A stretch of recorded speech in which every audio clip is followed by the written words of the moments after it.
My name is Paul Peterson. I am an art teacher at Southwest Middle School, and for the past 5 years or so, we've been making skateboards in my class. I remember the Polk County School Board mission statement a few years ago talked about rigor and relevance. And what I found in 20 years of teaching, that the kids are learning all these skills, but they're not able to apply them in a relevant way to where they are right now. So by making the skateboards, they're able to incorporate the math, science, and artistry of taking a raw material to a finished product that they can go out and actually physically use. At Southwest Middle School in Lakeland, Florida, art teacher Paul Peterson dives into the art of fusing academics with woodworking and design, re-sparking vocational and academic skills that had previously faded. There's always a beginning to any endeavor, and Mr. Peterson started less than 5 years ago. In 2014, Lakeland was a sponsor city for InnoSkate, and that year we hooked up with creativeskate.org, and we made about 50 skateboards.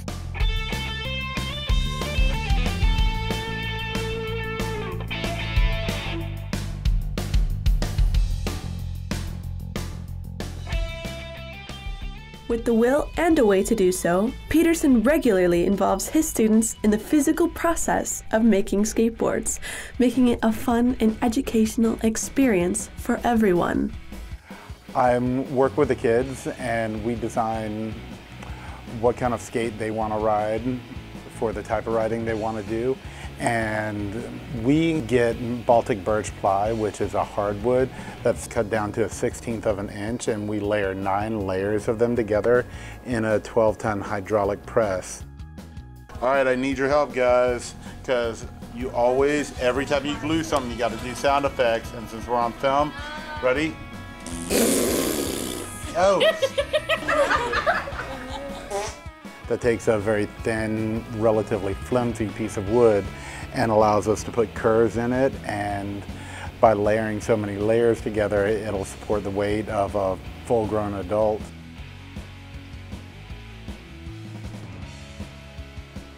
While standardized testing and feature readiness have become a dominant focus in schools today, Mr. Peterson's vocational involvement gives light to the dynamic importance of applying real-world knowledge.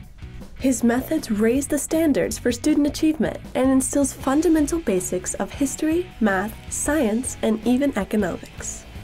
I want to keep making them because I want to keep writing them, honestly.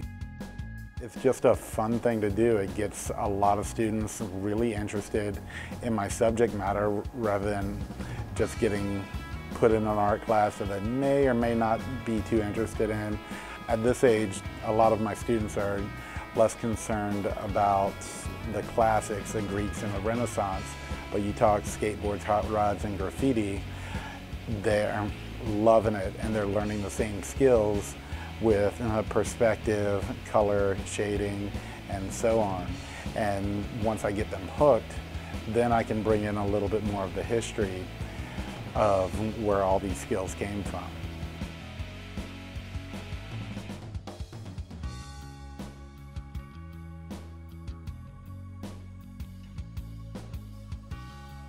This is my board. I painted it with zombies. It probably took me about a week or 2 to paint this. This one right here is one of my favorites.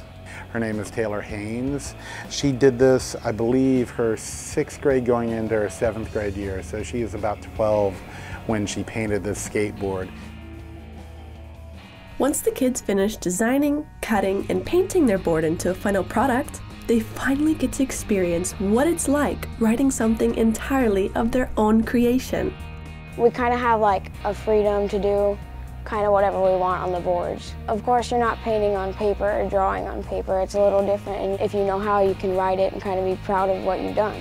What I found with my students is it really seems to empower them to go out and earn the money to participate in the program themselves rather than asking mom and dad. And the beauty of it is no 2 skateboards are exactly alike. They work collaboratively in groups, discovering their own talents, intelligence, and self-confidence. All vital ingredients to building a better future of role models, one skateboard at a time.